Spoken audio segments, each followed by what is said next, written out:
Pinagpapaliwanag na ng Office of the Ombudsman ang Mayor at Vice Mayor ng Marilao, Bulacan.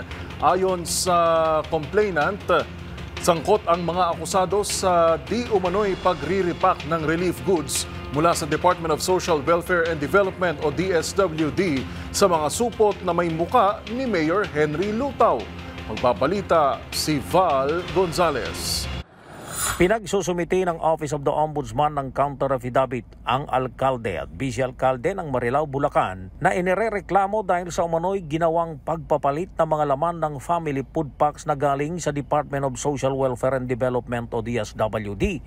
Batay sa order na pirmado ng Ombudsman por Luzon, pinagpapaliwanag sa loob ng 10 araw ang panig ng mga respondent bilang bahagi ng isinasagawang investigasyon ng anti-graft body. Bukod kay Mayor Henry Lutaw, kabilang din sa mga sinampahan ng reklamong paglabag sa Republic Act 10121 o ang Philippine Disaster Risk Reduction and Management Act of 2010 at paglabag sa Anti-Graft and Corrupt Practices Act ay sina Vice Mayor Bob de la Cruz, Municipal Councilor Alain Sayo at isang kagawad ng barangay.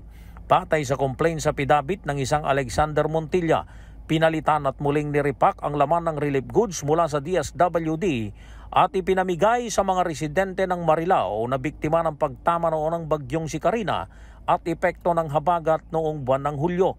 Nakasaad sa reklamo na mula sa kahon ay nilipat ang relief goods sa isang plastic bag na mayroon ng pangalan at mukha ni Mayor Lutaw at ipinamudmod sa mga residente ng Barangay Santa Rosa 2, Marilao.